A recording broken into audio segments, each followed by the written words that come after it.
going to be talking with JJ about some fan-made Heroescape lore from this book, The Wellspring War. Now, before we get started, though, I want JJ did a little bit of a brief introduction, but I want us to get in the depth of the matter when it comes to the backstory behind this book and this story. So, JJ, explain to us how this got all started. Yeah, so I was this started, like the concept of this book started a long time ago. I was a freshman in high school, and a junior that I was friends with was like writing a book, or was like typing on his computer in the hallway one day. And I was like, "What are you doing?" And he said, "Well, I'm thinking about trying to write a book for my senior project next year." My high school did this thing where in order to graduate, you had to do a senior project for the second semester of your senior year. And there wasn't a lot of restrictions on what specifically it had to be. It just had to be a project of some kind. And then you kind of detailed your process as you did the project. And so he had talked about wanting to write a book, and I thought, that's actually really cool. I kind of like that idea. So as a freshman, I sat down and went, okay, what do I want to write about? And I was like, Heroescape's my favorite game ever, so I'll just do Heroescape. And so I sat down and detailed out a massive list of ideas to try and start writing. And I actually started writing. Most of the first chapter of the book is actually inspired by or used from what I wrote as a freshman. I just retooled it when I became a senior. So I did a little writing there, and then dropped the idea because high school. And then my senior year is just around the corner, and 2 weeks before I started my senior year in high school, my younger brother passed away in a car accident. And obviously, I was devastated. My whole family was. And as we were kind of going through the healing process, a lot of things had changed in our life. But I distinctly remember about a month into my senior year, I was kind of thinking, like, I don't know what I'm going to do with my senior project. Like, I don't know if writing a book is the right option. I don't know. So like I was folding laundry in my family's basement, and I went, you know what?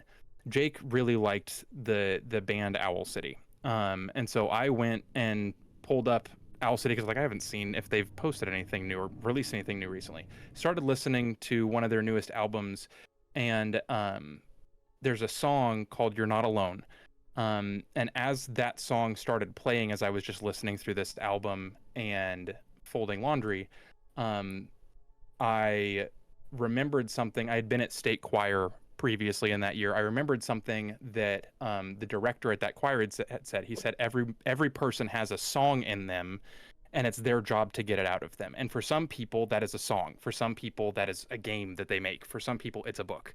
And so I had all of those thoughts, and I went, what if I write a book as my senior project, even though I decided I didn't want to do that? So I went and pulled out all of my notes from 3 years before and started looking through those notes, and I went, oh, I'm having so many more ideas now. This is going to be like actually feasible. And so I started furiously writing while listening to Owl City, furiously writing all of these new ideas that I was having. And it changed from just a story about the lore of Heroescape to my journey through the loss and grief, and then forgiving myself and healing of having lost my brother that day. And one thing I always tell people anytime I'm talking about this book is I know there are a lot of flaws in it. The way that the senior project process worked, I was not allowed to actually start on it until January of my senior year. So from January to May is when I had to actually work on this project. I started a little earlier. Don't tell any of my teachers.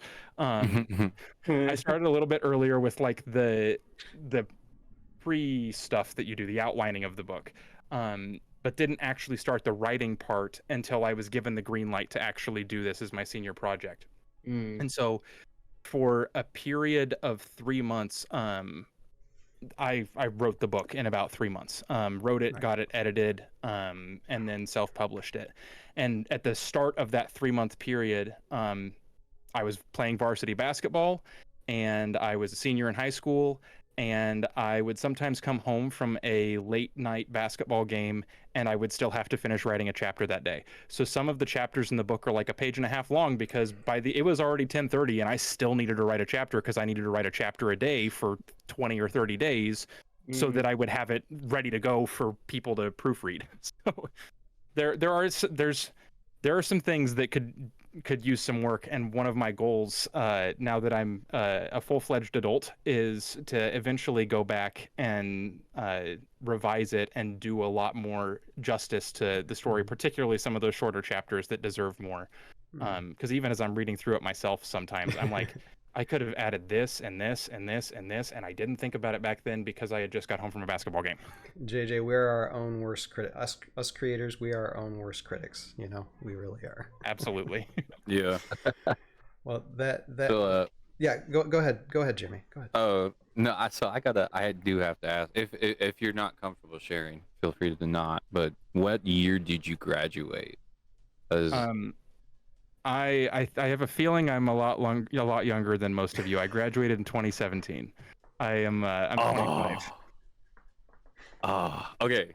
So you're about to have a really fun. This is gonna be a really fun experience. I'm gonna make it short, I promise, because I'm not gonna take too much of your time. This is your show for today, but I do have to say something really crazy. Would you believe me if I told you that while I was a senior in high school, I was also writing a novel about Heroescape? Would you Really? believe me? Yes. I mean, I believe you. I have no reason to not. Guy's lore master. It doesn't surprise me. You know? Oh, that is it's just so cool to think there was someone else that did that. I mean, yeah, it's in the future, so it would be about so I graduated in 2011, so that means you graduated like 7 years out. So 6 years. Yeah, 6 years. yeah, about 6 years. So if there was a gap of 6 years, there were no Heroescape novels being written, but at some point in the universe, a Heroescape novel was being written in those pillars of history, and I just think it's really cool that happened more than once. So yeah, just wanted to put that out there. Cool stuff. For context, I wrote about the dragon planet, so I was from that perspective. That was what I was doing. The whole thing was about Icaria, so I did like quick references, but I was like, no, most of my stuff is dragons. So, but yeah, You cool can't stuff. go wrong with That's dragons. like- You can't go yeah, wrong no, with dragons. I was obsessed with those. So Well- I just had to put that out there. There's pillars of the universe. It's actually very, very interesting, because I think around 2015, 2016, I mean, I got to correct myself if I'm wrong later, but that's the time when I was writing the scripts for seasons 2 and 3. It took me about a year to write Yeah. the I think so, 150 yeah. plus pages of seasons 2 and seasons 3. Around that time as well. So I just I just clicked in my head. It's like, oh, awesome. And then Justin's asking a question in the chat, so I'm just going to answer it real quick. Justin, I have 2 links in the description below on YouTube, and one's for Amazon, but there's another website you can get the book from as well if you want to go to that website. But both links should be in the description below. I believe I put both there. So there's more than one way to skin this cat. If you're looking to get the book, Justin. So now, okay, this process. So you decide to do this for your senior project, for your love of Heroescape, and also for the love and memory of your brother. Now, and you talked a little bit about the process. Do you want to expand on that more, or do you want to talk about like the character that that basically symbolized who your brother was, because this is an entirely new character that people are not going to be familiar with. So tell me what should we do? So I can talk about him. I can talk about that character, because that's a big part of the book. Is Jake's character. So as I was kind of going through the process of writing the book and deciding who was going to be in it, because obviously there are a wealth of characters that can be in any Heroescape based book, and I did my best to touch on most of them if I could, because there's just a lot. I was doing some thinking, and I I narrowed down the scope of the story to kind of the Swarm of the Morrow, from like the canon lore perspective. And as I was kind of looking through a lot of the characters that were involved in that, Sergeant Drake was one of them, and I mentioned this in my Reddit post. Sergeant Drake Alexander was the character I used to win the game that I played against my brother the night before he passed away. And so as soon as I saw him, I was like, I absolutely have to, like, that is my character, because I have to. But then I went, okay, well then how is he? How am I going to get my brother written into this? And I went, you know what? Why not just give Sergeant Drake Alexander a brother? And because I like alliteration, and also because conveniently my brother's middle name was also alliterative with Drake, Dakota became a character. And so I modeled Dakota in a lot of ways after the person that he was named after. A lot of his mannerisms, the way that he interacted with his brother, some of the dialogue that he has are some of those dialogue phrases are things that my brother would say, and when I read them myself, I can hear his voice saying them, and it's just he looks similar, at least in my mind, to what Jake looked like in life, and it was just because I wanted for me to make it as real as possible, because I felt like a real story being told through this fictional lens would be more impactful for anybody that read it. That is beautiful. That is. And go ahead. If you guys have any comments, please share. Share. Is it JJ? Is that? Yeah, JJ. Yeah. So that way I was like, so I don't know if you have had a chance to catch, what was it, a couple episodes ago, we were able to actually confirm, so the Admiral character that's being introduced in the Master Set is actually named after a hero scaper who passed away. Yeah. I mean, we actually, we were able to confirm that with Dadscaper, and if you've had a chance to interact with, was it the VC, Valhalla Customs, there's a new planet that they just added recently, and that planet is also named after a hero scaper who had passed on recently. And so 2 instances in the HeroScape game right now, both in the custom community and in the retail community right now, where a hero scaper has been given new life through the game itself. And yeah, I find it to be one of the most powerful human experiences to be able to create memoriam out of our storytelling, and to know that you do that and you have that option to, because like I've been seeing it, they talk about it, some people, they have the last saved game from their brothers, or people who have passed on, they don't delete those files because they want to, like sometimes there's like ghost files where they'll do a race and they'll see their brother's car or their sister's car still driving in the corner. Like that stuff really messes me up sometimes, because it's just in the beauty of the moment, right? Because you really understand, just the power of memory, and I think that's beautiful. And I just want to tell you, like, I hope that's really appreciated. You take the time to do that, because, oh man, like it's just I just love that we can do that with our ability to tell stories. I can appreciate the amount of work and effort that it must have taken to write a chapter a day, no matter how long it was, because even in the short chapters that you wrote, there's still a lot of depth in them. There's still, I mean, the story progresses forward within those chapters, and to do that all in 3 weeks, right? Yeah. Dang. Basically, yeah. Three weeks of just writing it, and then once the book's divided into 3 parts. And once I finished a part, I would send it out to my mother and my grandmother, because they were the 2 people who volunteered to edit this monstrosity as it was becoming a thing. And so they went and proofread everything, and so I would send them a whole part of the book and then start writing the second part. And then by the time I was done writing the second part, they'd send me the first part back, so I'd send them the second part. So yeah, it was for about 3 weeks. I was pretty much just writing a chapter a day. And then for the next couple of months, it was going through and proofreading it myself, and then adding in all of the edits that they caught mistakes that I didn't catch, or if they had an idea for, hey, this might be a good spot to insert this idea into the story, doing something along those lines.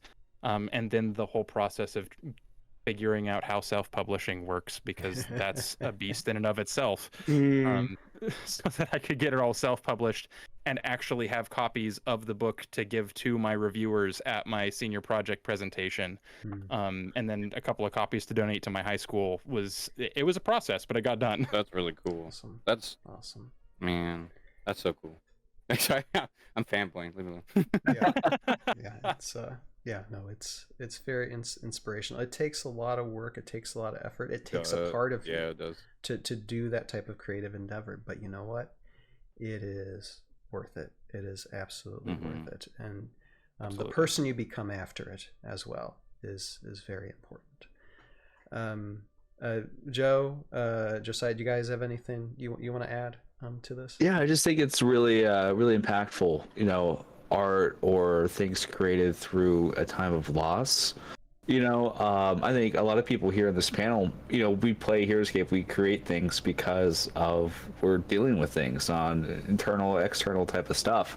So I like seeing other creatives kind of go another path. And I started started my channel, started doing stuff because my daughter was really sick at the time, and I was really kind of scared and really really just nervous, and it's I know it's just a dumb little game, but HeroScape's kind of like my comfort place. It's I have memories with my dad playing, and I've carried this stuff through multiple moves through the years, and and I still have all my pieces because it means something to me.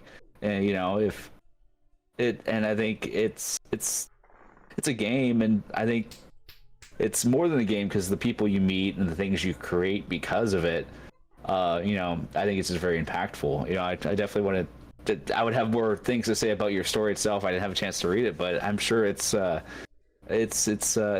to be interesting just because it's you what you're going through, and I think that's really really cool. And I love kind of seeing, just beauty in kind of in the sense of loss. Mm-hmm. Yeah, thank you. Yeah, and it is. It talks about that, and it shows JJ's take, his perspective on things, and it's very faith-based, but I don't have a problem with that. I have no problem with that at all. It coincides well with the story that's being presented. Joe, do you have anything before we read a couple of pages of this book? Not that people have not already had said. Way better than I could have ever imagined saying it. So really, let's dive into this. I'm excited to hear these inserts because I do want to get more or a different perspective, or a perspective at all, into what Valhalla is like. So right, let's do that then. Let's take a look at this. I'm really excited. Okay, let me share, and nobody knows what pages I'm actually gonna show because I just I mean, it's like a trailer, right? Like you're essentially taking things out of it, and it's like maybe an action scene, maybe it's a dramatic scene. It's like coming out, it's already out, you can buy it now, go out. It's been out for 7 years. Yeah. Let's just read the last page and let's get the whole end. If you just read the last page, you're going to be so confused. I'm not joking you. You will have no idea what the rest of the book is about. No, I kind of agree with that. All right, here, let me get this up here. All right, so I think we can all see that. Let me try and zoom it up a little bit. Oh yeah. All right, and see how I can scroll down. Okay, let me just read through this, and forgive me if I get names and places wrong, but let us just go through this. So this, we're gonna read page 25, 26 in this. JJ, real fast. Are you Team Olar or Team Ular? That's the real question.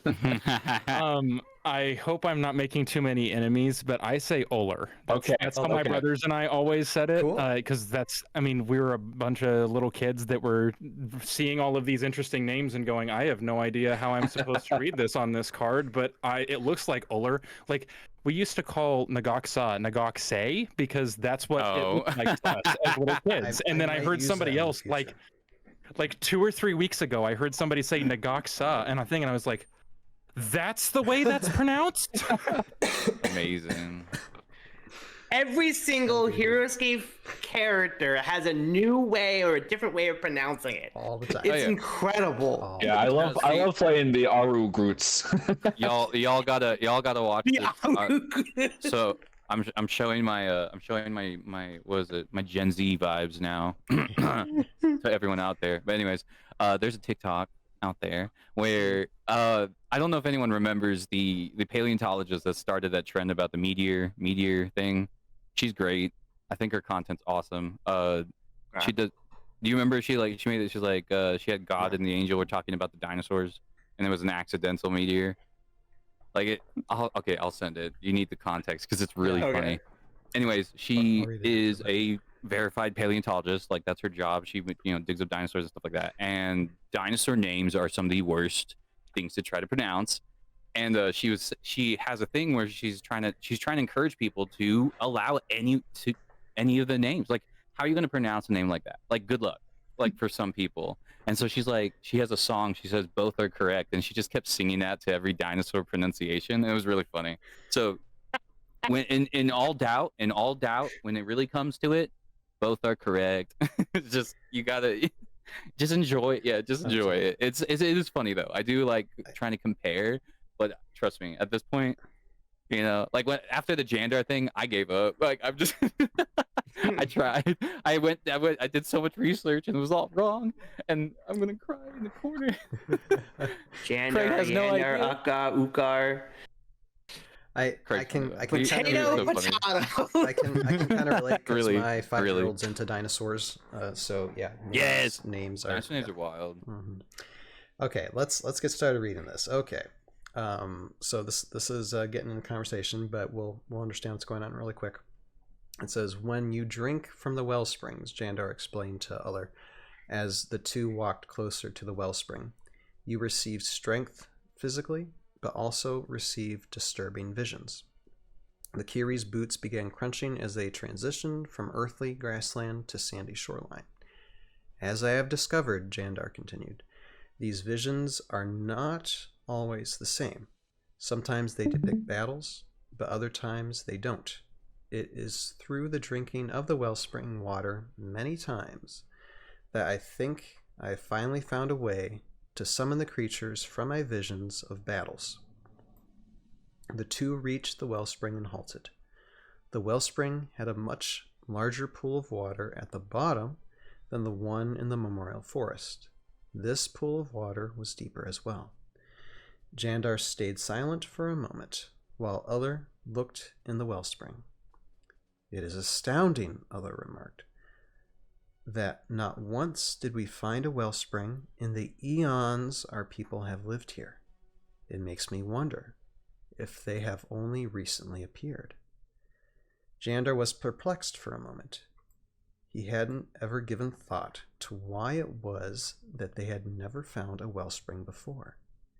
Maybe the wellsprings had only recently materialized, as Uller had suggested. But what was the purpose of the sudden arrival? Why were the wellsprings here? Putting the thought aside, Jandar continued to explain the process of summoning. As I said, the Archkiri continued, I believe I have found how to summon the beings from other worlds. If you would like to watch my first attempt at summoning, you may. However, I don't want you to feel obligated to do so. I will stay and see if I can learn from what you do, remarked the older Kiri, after pondering for a moment. Very well, replied Jandar. Wait here while I try the summoning process. Jandar stepped up to the wellspring and into the clear water. Was he really about to try bringing beings from another planet to Valhalla? Would this be considered blasphemous by the Almighty? Jandar hoped not. Jandar stepped into the pool of water. While this Wellspring's pool wasn't as shallow as the one in the Memorial Forest, Jandar was still only waist deep in it. He went over the process in his head of how to summon from the last stream he had after drinking from the wellspring. Submerge, envision who he wanted to summon, stand, raise arms, shout something. The last part was what worried him the most. He didn't know what he was supposed there, hold on a second. Zoom in. Supposed to shout. He had watched himself summon in the vision, but couldn't hear what he had yelled when he summoned.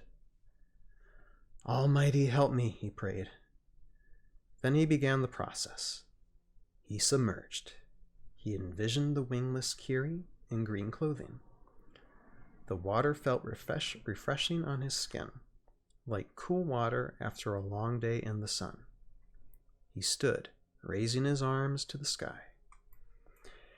Aid me in my time of need, he shouted, guessing at what he had shouted in the vision. He waited, but nothing happened. Had he been wrong? Did he do something from the process wrong? He felt ashamed. Not only was he now thoroughly soaked, but he had also been wrong in front of another Archkiri, and one that he was trying to impress.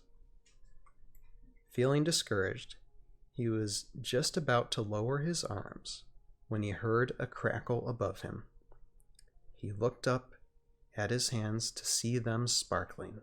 Stunned, he stayed motionless. Uller stared at him in awe. Jandar's sentinels and Uller's protectors all turned and watched in wonder-struck silence. After a few more cracking noises, bolts of lightning shot from his hand and into the heavens. Suddenly, a window into another world opened. Through that window, Jandar could see the wingless Kiri he had envisioned. All of the wingless Kiri turned toward the portal. Come, Jandar said quietly. The image distorted as it began to twist like a whirlwind, leaving the space between his arms and landing on the ground like a twister, kicking up sand before dissipating. After the portal tornado vanished, Jandar made eye contact with one of the wingless Kiri standing before him. And that's the end of that chapter. So this gives us just a little bit of two characters, Jandar and Uller here, and their process of discovering the wellspring and seeing what to do about the wellspring. It's an interesting take on how to summon, what their internal thoughts are in this. And there's obviously some stuff at the beginning that I'm not going to mention. Like, I'm not going to read everything about this book. I'm not going to say everything about this book because I want you all to buy it. I want you guys to enjoy this experience yourself. But yeah, it's interesting how this starts and how the summoning from JJ's point of view, how the summoning starts and how people start coming together. JJ, do you have any thoughts on this while I was reading it, so I can give my lungs a break a second? Go ahead and talk. Yeah, absolutely. Well, first off, we talked earlier about being your own worst critic, and I definitely saw several things in there that I was like, should have done that better. Should have used that later on in the book. Just because, as I'm looking at it, I'm looking at ways that I can revise it because I want to eventually. But this was a scene that, as I was writing it, this was a slower write because I had a little more time on that day, so I was able to take the time and write slow as much as I needed to. But also, I wasn't totally sure how Jandar was going to be summoning people into another world until it was on the paper. It was one of those things that kind of like evolved as I was writing, and I went, I think Portal Tornado sounds cool enough, because I was an 18-year-old kid and thought that sounded cool. So that's. I mean, that's I kind of don't know if you what ended up. did you ever watch the webisodes when they did summons? Hmm. Because It's kind of if like you that. look really, yeah, like if you actually like, I'm so serious. If you watch the webisodes, they have a little summon animations, and it's like a whoosh, and there's like a spiral that goes around the person that takes them to Valhalla. So if you're telling me you've never watched the No, video, I but you managed to see that in your head regardless, He's No, the I hadn't. chosen one. he's the chosen. Sparkly. He knows Valhalla for real. He's seen it. He's It's seen not it. lying. Tornado. Yeah. I mean, That's the last name is wonderful, though. Odin. I mean, it's Norse mythology. yeah. Oh man, we figured it out. Live on Tales of Valhalla, we are speaking with Odin, We the one of found the the Almighty. reincarnations of Odin. We've broken all walls. The Allfather is with us. I've got both eyes though. Yeah. Oh yeah, it's your new reincarnation. Yeah, Just- yeah. You decided 2 eyes this time. Mhm. No, that's awesome though. Yeah, and I'll probably what I'll do is I'll post it in the Discord if you remember. That way, if you want to watch them, because it's just a nice little history Mhm. part of Heroescape. But No, I'd yeah, no, absolutely there are watch them. Portal Tornado is a thing, so you got it Cool. on the nail there. All right. Now, if I find it most interesting if I was not. It's not like a negative or bad, but I find it interesting that Jandar. I always envisioned him as a very, very kind of self-righteous kind of individual, very sure of himself. But the way you write him, he's very kind of. He seems like different than you expect. He seems very self-conscious of who he is and what he's doing and his place in the world, which I think is a really interesting take on Jandar. And that's part of so each of the Archcurie, I put together kind of like a synopsis in my notes of character traits that they were going to have, and I did my best to embody those. And with this chapter being told from the perspective of Jandar, the idea was you're going to see his internal monologue. So while he kind of puts on this confident front to all of the rest of the Archcurie, internally he's like, okay, I need to make sure I'm doing this right because everybody feels like I'm a confident person, so I have to try and be confident here. Nice. He's like, you're like embarrassing me that. in front of the wizard. Yeah. yeah, there you go. That's so funny. Dear. But it feels like this is like obviously before the war, so it's kind of cool to kind of see this like origin story of who Jandar really is. Mhm. Like for example, when you do eventually, it's amazing. Still, never seen the webisodes. So when you get to see like Joe this, didn't see the webisodes.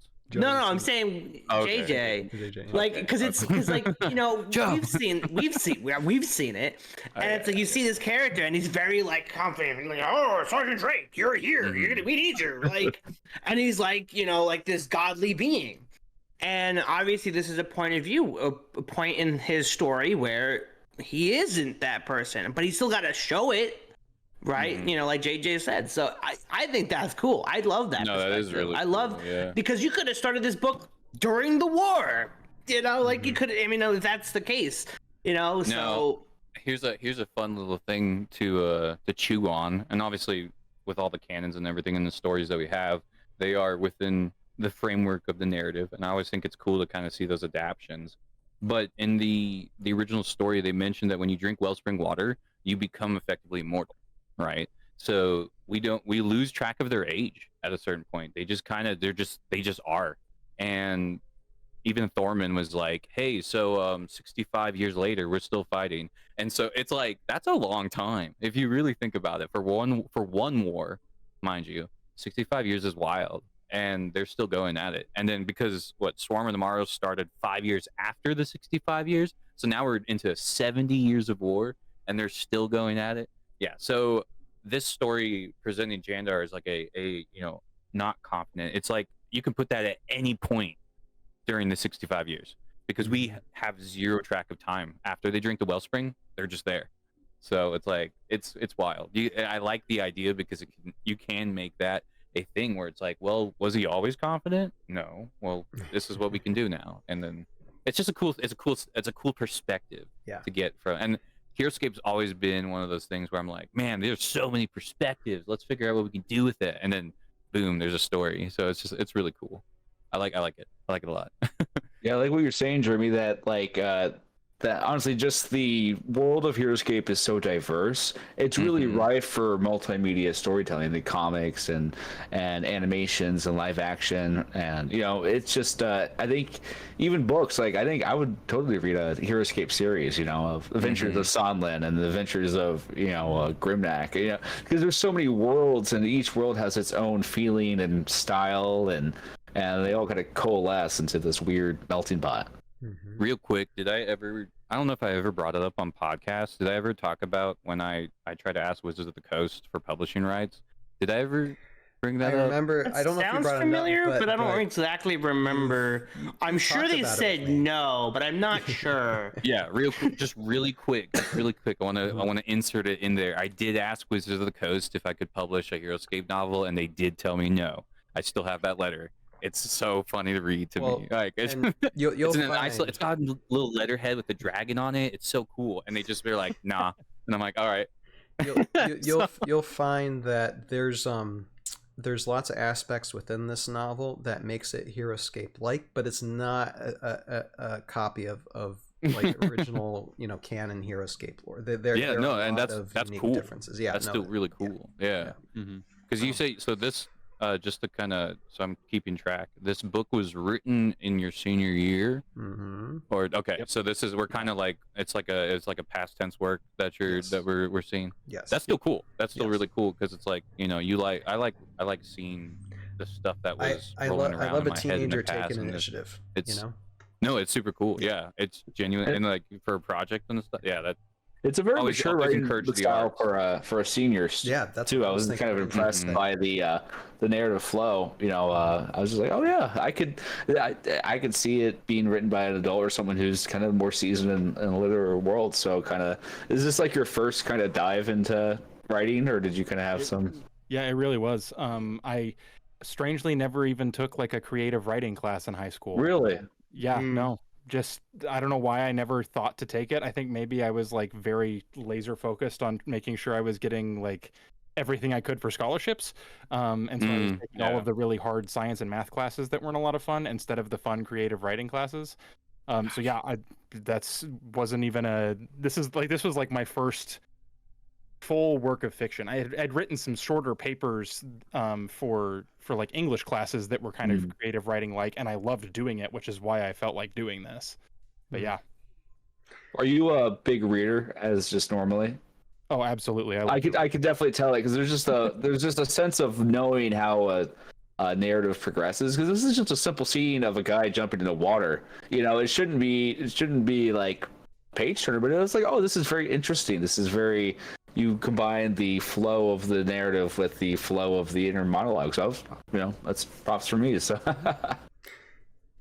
thank you. Absolutely. And Sierra, I just want to say a comment. Z Nash in the comments, they're saying, "Hey, I just want to let you know I read the Reddit post and then promptly ordered the book to show my support." Thank you so much, Z Nash. And yes, definitely. Yes, thank you. Yeah, get that book if you are able to.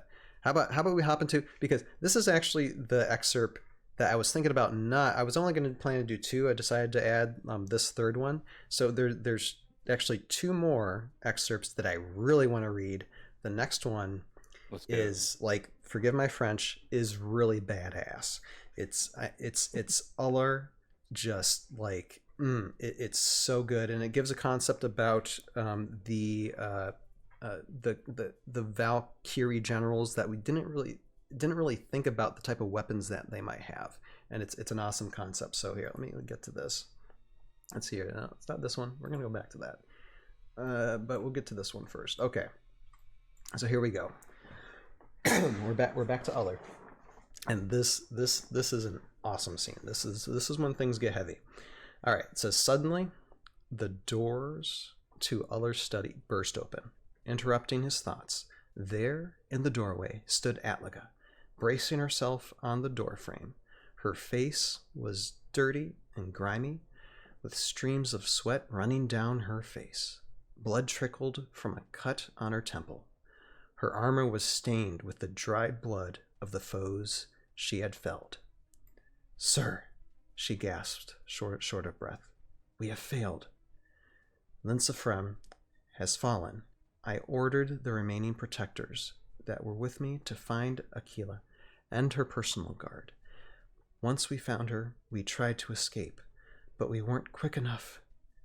The wound up fighting against a detachment of minions and Imperium. Aquila took a sword to the thigh. I ordered the last of the Flame Guard and protectors to retreat here. Aquila is on the way to the infirmary. She's lost a lot of blood. Make sure that she is seen to, Uller said as he rose to his feet. Are you fit to keep fighting?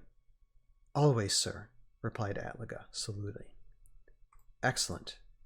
I knew you would be, the Archkiri said. Go, prepare the rest of the protectors. I want every soldier ready for a fight in case Taylord sends troops here. Then, I want you to take a group of protectors, the Flame Guard, and Aquila to Kalios. Jander will help us. Tell him everything that has happened. Make sure he is prepared for us to retreat to Lar, should things go wrong. Yes, sir, Atlaga responded. She turned and bolted down the corridor to carry out her Archkiri's orders. A few moments later, Uller flung open the doors to his study and began striding down the hallway to the balcony, wearing his Archkiri armor. He wore no sword. However, Archkiri were special in that way. When they took the throne of their particular region, they bonded with a set of swords and armor that they could summon and dismiss at will. Each Archkiri's set looked different, reflecting their region's particular element. Nastraland's element was ice, so Uller's armor looked like plates of ice, and his swords looked like ice shards. Uller was almost to the balcony when a protector sprinted up to him. Sir, there are minions and Imperium on the way to Icania, explained the Kiri. Find Atlaga in the infirmary and tell her to get Aquila out of here now. You go with her, Uller said. The young soldier nodded and flew off to find Atlaga. Uller turned and sprinted to the balcony. Reaching it, he spread his wings and leapt off, soaring down to the barracks. He pulled up a few yards from the ground.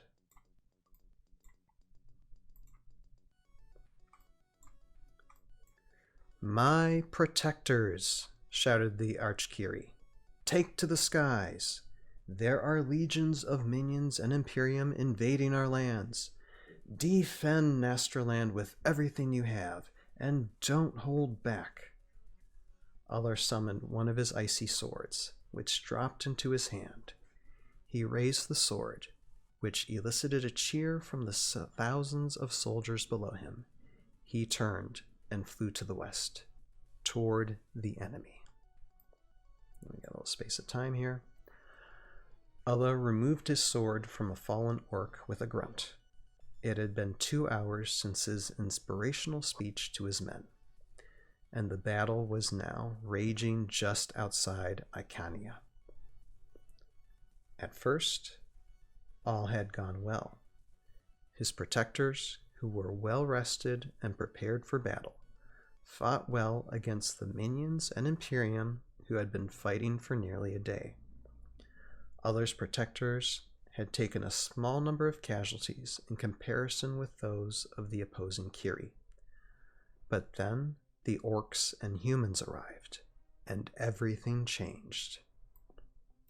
With the orcs and humans on the ground, Uller was forced to split his soldiers between the enemies in the sky and those charging for the city without any resistance. That put his troops at a severe numbers disadvantage, which meant they took more casualties. Knowing that his soldiers wouldn't be able to hold on for long, he sent a platoon back to the capital to have the citizens evacuated into the Thaling tundra.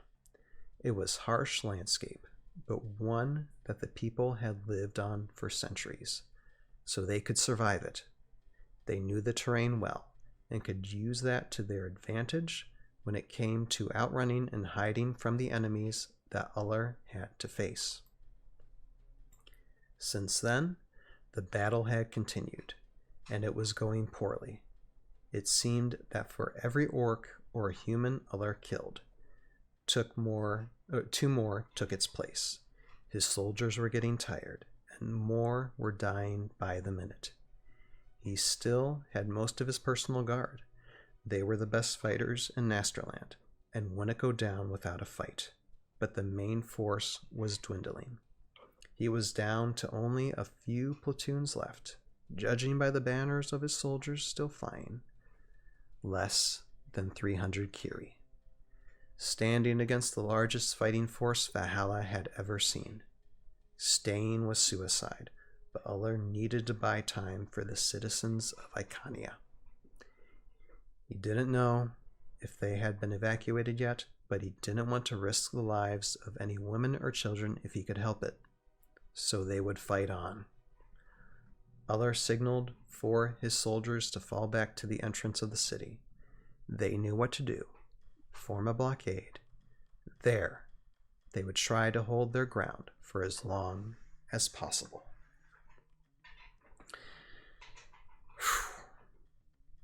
When I first read this bit, I'm just like, yeah. No, that's awesome.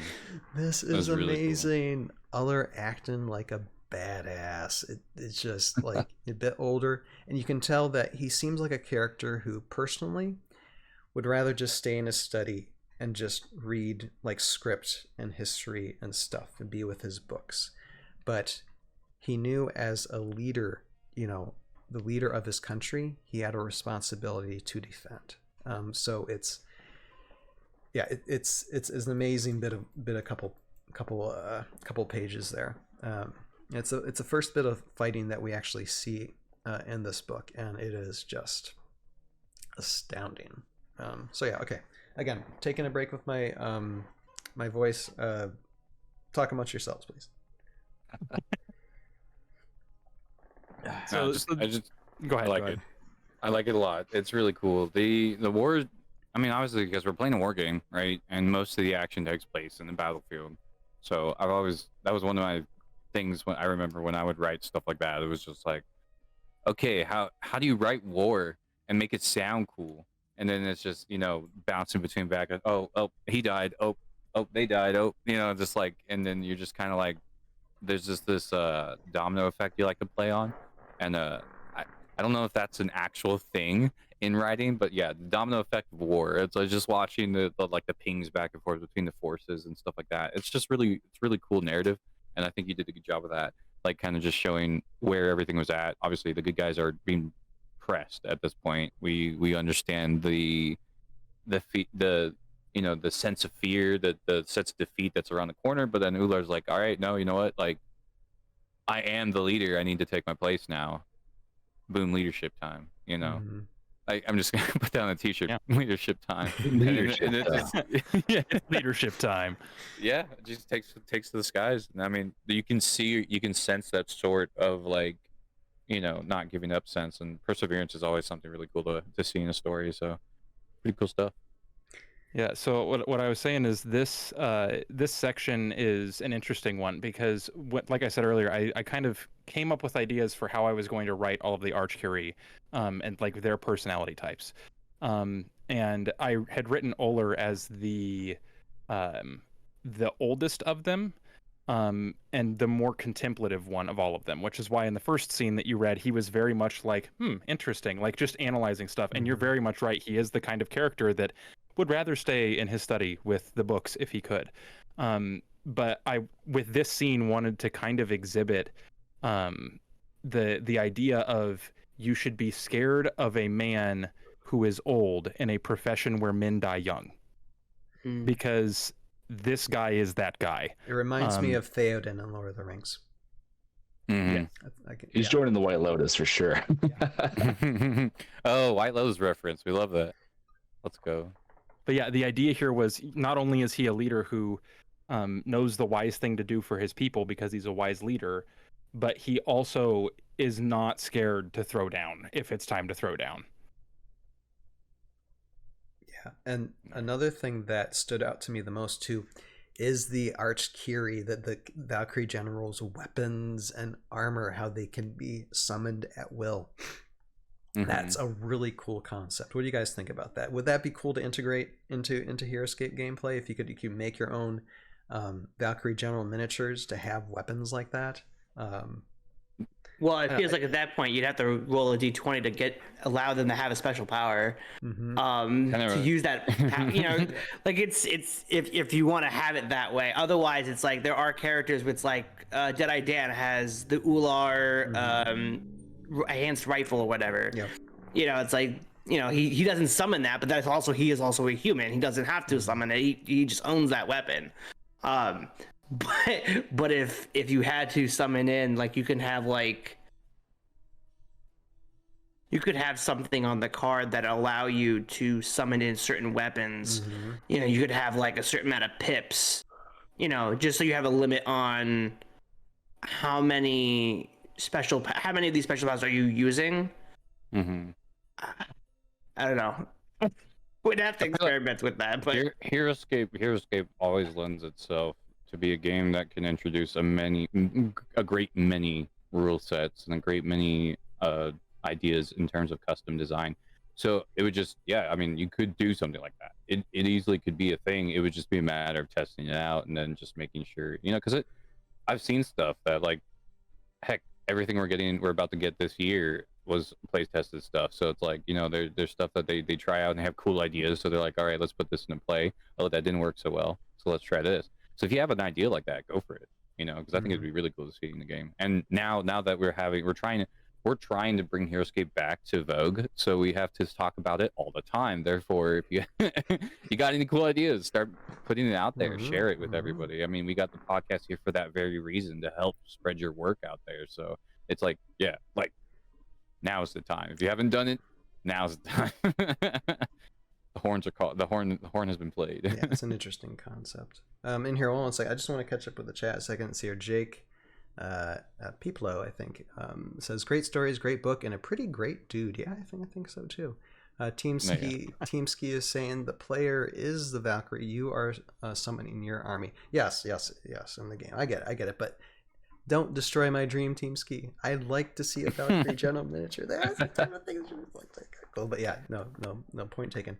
And Z Nash says love that concept. Yeah, it's cool to think about. I had a question. Why did you choose ice for Olar?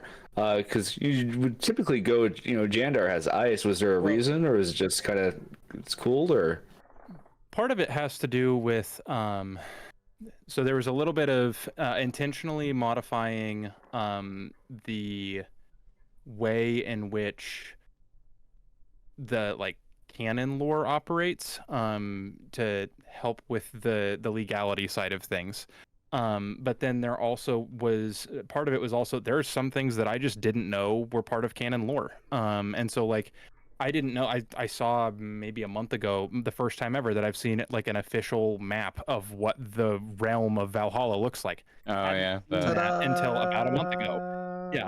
Yeah, and so I was like, I don't know what it's supposed to look like, so I drew my own map based off of a lot of little lore snippets here and there, and moving some things around to where I felt like they would fit for the story perspective. And then I added in a whole bunch more battlefields that my brothers and I would regularly play on, that we had made some custom fields of our own, and then I added those in as locations on the map too. See, there's the map that he has in the book. No, that's awesome. I like the thing is, once again, HeroScape's lore is always. I mean, we've had this conversation a couple times on the podcast, but at the same time, I like reiterating that HeroScape's lore is very, very fluid. It is so I've brought it up a couple times. There were three separate different riders in the 6 year. Wait, let me math sucks. I hate math. 6 years, yeah. So HeroScape was around for 6 years, right? Retail wise. And in that 6 years, there were three main writers, and they all wrote entirely different, concept, and I've read it and I've looked it over, and I'm just like, this stuff is cool and I love it. But you can tell there were different ideas in every iteration of HeroScape, in the three different groups or the three different main writers they had at the time had different ideas they wanted to put into the world. And then now there's like, I mean, if you want to be purist, you can just be like, yeah, there's three different types of HeroScape out there story wise. But like, it's just the whole thing is just a really fun thought experiment of what would happen if everything in the world decided to fight each other. That's what it's for, Yeah. Mhm. So like, just enjoy the experiment. Like, it's fun to what if, metagame, throw in some cool stuff that you think would possibly happen. Why? Because it's like anything goes, especially in a world like this. Mhm. So yeah, whenever I hear people kind of filling in the holes, filling in the blanks, I love it. I want to hear, I want to see your version, because I think that's super cool. I did, I was like, oh, I don't know why so and so did this. What if it was because of this? And then boom, like, I'm just making this stuff up. There's literally no verification. This does not exist in the game, but I think it should, because it's cool, and that's where it comes from. Mhm. And I always think the idea that HeroScape has always allowed itself to have both a very distinct and neat storyline and also the freedom of everything is wild to me. Like, you can just do whatever you want and it still works. So yeah, that's my thing. It's like, even if you added lore, like, that's still cool, because it's like, that's what HeroScape allows you to do, is to what if stuff into the game, and then boom, now you got customs. So Absolutely. All right. Should I continue with the next, or the next little insert I have? We're kind of, actually, this is going to Yes. be like, I know I said 2 hours. We might go a little over tonight, because this is fun, engaging. it's a stuff, good it's a good story. We are like the nerding story. out tonight. It's awesome. Yeah, I'm here for it. I'm here for it. And I mean, I do have like my pros and cons too that I want to give after reading this as well. See, okay, Oh. but let's read this last page. It's just a page, and I think this really this page kind of gives like a little bit of the fun and the heart of the book, just from this page excerpt, and it talks a little bit about Drake and Dakota. So let me read through it. I know it's kind of hard to see because it was a kind of terrible photograph, but let's just start. Okay, so it says, Drake chased after Dakota as the two ran laps around the deck. They're on a boat, by the way. Eventually, Drake caught his brother, tackling him. The brothers rolled on the deck, wrestling for a moment before rolling off the ship. The boys hit the water with the splash, breaking apart to tread water and stay afloat.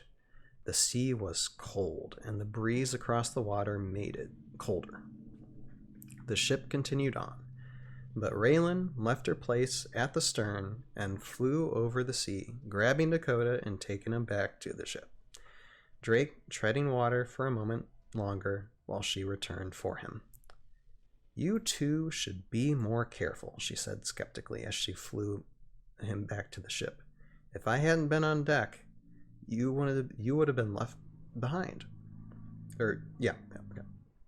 We'll be more careful next time, Drake said, rolling his eyes. She acted like their mother. The pair reached the ship a moment later, where Dakota was drying off with a towel. Raylan set Drake down on the deck. He grabbed the towel from his brother, who was dry now. That was fun, Dakota said with a mischievous smile. Even I ended up getting wet. Serves you right for waking me up, Drake retorted playfully. It reminds me of that time the guys and I threw you in the river on that camping trip, Dakota replied as the pair removed their clothing and hung it up to dry. He sat next to Drake on a crate, where the two reminisced about their childhood. For the next 2 hours, the brothers laughed as they recounted their quote-unquote glory days as teenagers in the American Midwest. They told of their countless camping trips in the family's many pastures where they sat around the campfire and sang. They rolled across the deck in full-fledged laughter as they remembered all the times that they had climbed trees just to scare their mom. All right, Dakota finally said through tears of joy. I'm exhausted. Let's go to bed. Raylan says that we should be arriving to the shore in the morning. Dakota picked up his dry clothing and started the walk below the deck, but stopped. He turned to Drake before pushing the door open. You won't wake me up the same way I woke you, will you? No promises, Drake said as he put his arm around his brother and led them into the cabins below. So that's just the little bit of sense of fun, and you got Raylan being Raylan there, you know. It's actually the Raylan in this book kind of reminds me of my version of Raylan in the Aftermath Chronicles. It really does. It really does. So I mean, she's very motherly. She's tough, but she has a lot of heart. You know, she has a lot of heart. So what do we want to say about this? Obviously, I mean, this is just a little excerpt. I mean, there's a lot more of chapters or pages of Drake and Dakota interacting with each other and being talked about. But in this, you can see JJ's heart, you know, coming on this page in memoriam for his lost loved one. So that's one thing I take from it. There's some like character development, you know, within this to show what these characters are like, what they're thinking, what they're feeling. At this time, even though where they're traveling toward is, you know, destruction and death, but they're spending time playing around. It's, you know, it's having fun when you can. Mm-hmm. Yeah. So that's my take on it. Anyway, okay. Throat break. Go ahead and talk to much. JJ, what are your thoughts on this? Go ahead. It's interesting that you felt like that is exactly the type of character that Raylan should have, because I actually modeled Raylan after my mother. So a lot of the characters that are involved in this book that are kind of part of the strike team from the Swarm of the Morrow part of things, I'd modified the team a little bit to kind of fit the needs of my book, but each of the members of that team I modeled after one of my family members. And so Raylan was modeled after my mother, and so that's that. When you read the line about she sounded like their mother, that was 100% a thing, just nodding at my mom going, this is exactly how you would respond if Jake and I had run around the deck of a ship, tackled each other, rolled off, and we're in the water. This is exactly what you would have said. And then Drake's response probably would have been similar to mine. That's really awesome. Cool. I like that immersion experience. Like There's you're a taking literal the time immersion. to kind of see yourself. Yeah. It makes it a lot easier to write. I mean, yeah, like. Oh, sorry. Go ahead. Oh yeah, I'm just saying this is a really, really personal and subtle passage. I think this is just kind of reading this through. You know, this is a very, in terms of narratively, it's very actually kind of weird seeing Drake have kind of a sense of playfulness about him.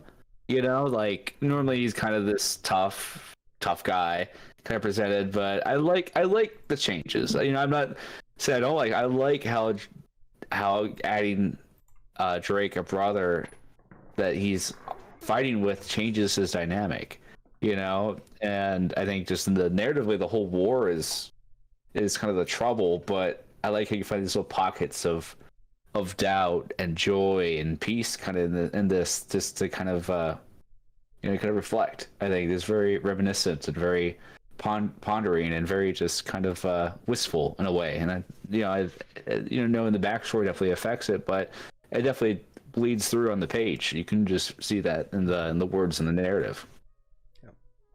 Yeah, it's amazing. Thank you guys. Yep. And okay, I know. Let's see here. We are hour 30 minutes into the podcast. I do want to give my thoughts since I've read through the whole book. So I'm gonna be interrogating JJ here for a few minutes. a little bit. I just want to give my thoughts as a creative on this, since I read through it, as long as my voice lasts. Okay, so first I want to do with critiques, so we can rip the band-aid off, get it over with, and then we'll get to the positives. All right, so critiques. Okay, Um, there is like a redundancy in words sometimes. Like sometimes there could be, you know, a word said. So I mean, all these are usually are fairly minor. It's just, you know, takes to, you know, just redo the book a little bit again, you know, do some rewrites, and then you're on the mark. It's nothing that really takes away from the story too much. So it's just something I was saying, or that I was thinking when reading through it. The present day scenes, and it's nothing we read in the book, but this story plays out almost like, say, The Princess Bride, where you have the grandpa reading to the grandchild this story, and it goes, you know, back and forth between that time to that time. I think it's very important to have that present day type of, okay, here we're at here, and okay, we're going to go back to the story. I think it's important to have that. I just think those scenes can be fleshed out a little bit more. They can be absolutely better. Yeah, absolutely, yes. And then my one biggest critique out of the book is Ukkar. Even though we don't read about Ukkar's in here. There's a lot of Ukkar in this book, and most of it is really, really good. But my one major critique in this book is Ukkar's motivations to do what he does. For me, it's horribly weak. It's horribly weak. It's like in thinking, I need new real estate, and that's it. Yeah. Just like, we need to flesh that out a little bit more. Absolutely. Otherwise, astounding character. You know, astounding character. But that's what I was thinking. So okay, Band-Aid ripped off. You don't have to respond if you want to, JJ. It's fine. I'm sure it's stuff you already know. I mean, yeah, every single thing that you said there is something that I have said to myself and others tenfold over the last 7 years. Because every time I pull this book out, because I have a copy of it that I keep with me at all times, and so not really at all times, but I've always got it around. And that is, every time I'm looking through it, I'm seeing those same critiques that you had. I'm seeing again. Like earlier today, I was glancing through it again, and I was reading the bit about why Utkar was going to war, and I went, man, that is so bad. That it, like, I mean, it's not like terrible as he's just terrible. Not a three-dimensional character the way I wanted him to be when I was writing him. I think a large part of that was I was a high school senior who had to write the whole thing in 3 months, and so I went, exactly. why do kings go to war? Because I want more real estate. Okay. You know, I think actually not wrong for thinking that. That's what it is. If you would have added maybe, you know, like kind of like an aspect of him being like jealous of the other, like having some Absolutely. type of sense of like I'm superior to these guys. Why can't I have this? You know, these guys are just lazy and they've never treated me right. Or maybe there's like a little bit of backstory to where maybe he's talked to them before and there's just bad blood between them in some way. Right. Just, there are ways to do it that can be easily put in. But I'm sure you're thinking of that. The idea of I need more real estate was just the way that I was trying to figure out how to write the whole, these people have secluded me to a volcanic wasteland and I don't like it, and I don't like them because they've secluded me here and they have guards posted so I can't leave and I'm mad at them.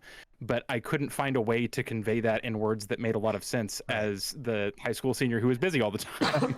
And so it turned into, I want more land. Yeah, I mean, like I said, it's not terrible. It's not terrible, but it needs more things around it. Oh yeah. So again, I'll tell you this. You ever do a second edition? You ever plan to do a second edition or anything like that? And you want a consultation? I got you. I literally. So for just a reference, I am the admin of the Heroescape Wikipedia. I literally have all the documents on hand. You need anything, you got me. You can bug me at any time. I literally don't. Yeah, I genuinely love Heroescape conversations. So if you DM me at a point like, hey, so did so and so do this? I will look it up for you. I got you.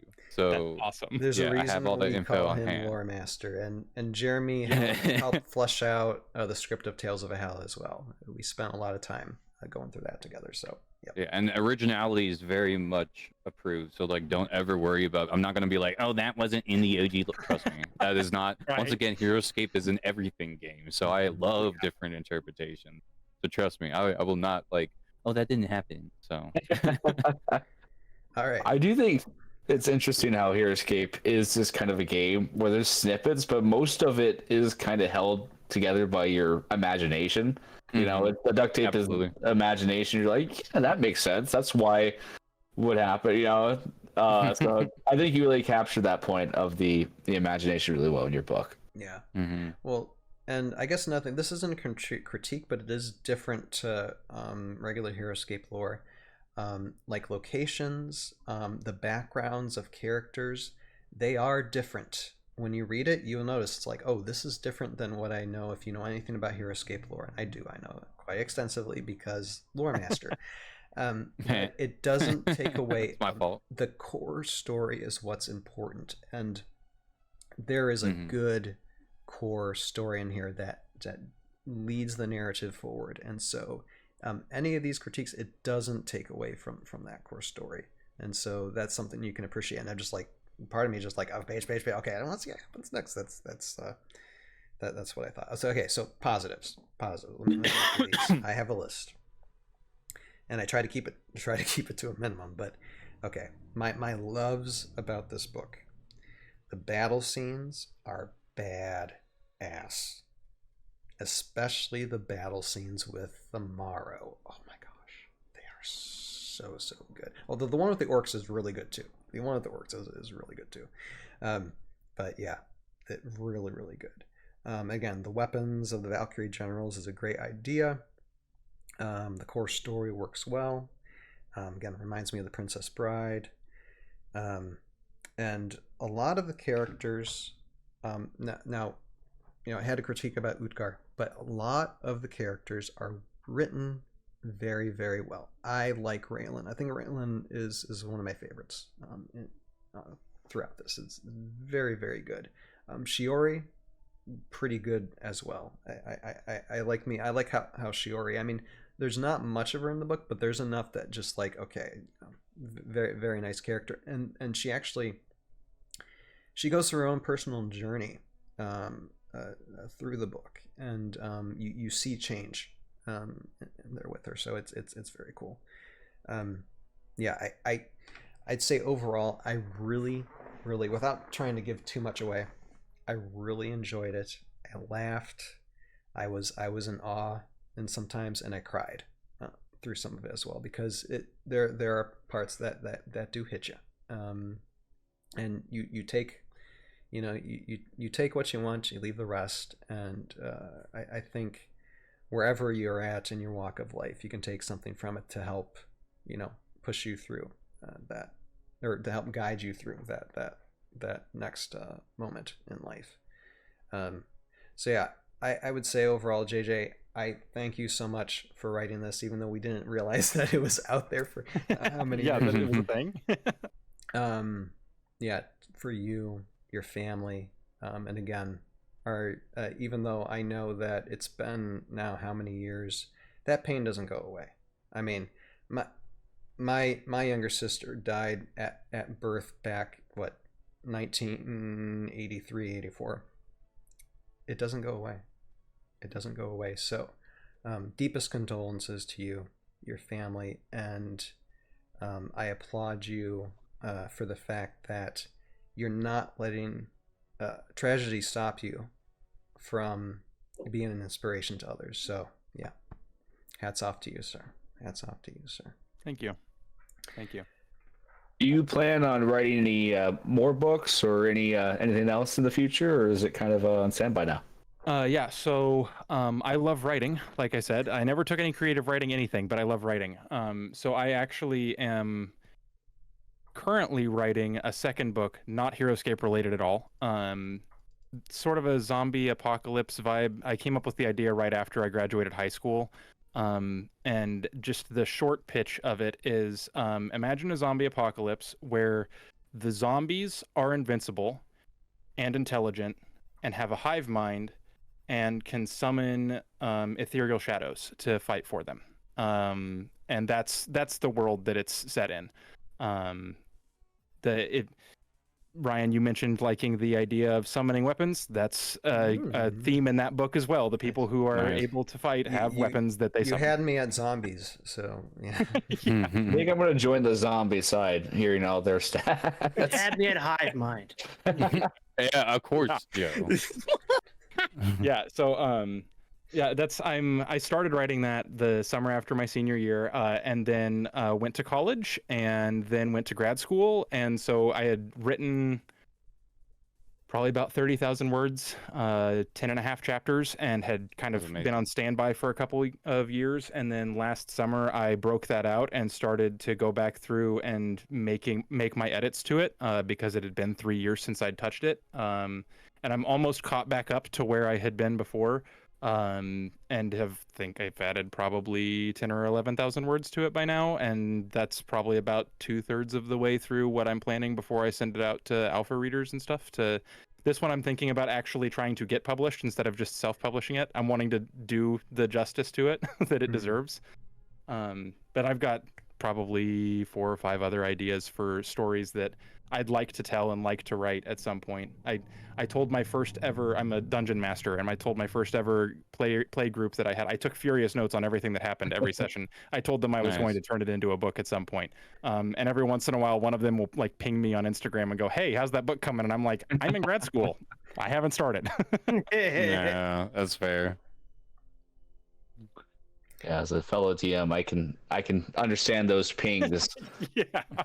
Someone pinged me the other day, like, "Hey, what's the square mass of a giant seal hide?" I was like, "Oh, let me calculate this." Right. And every time they ask you one of those questions, you're like, "I don't know how I should answer this because I know you're trying to game something, and I don't know what you're doing. You're not giving me enough information, so I don't know what the right answer is."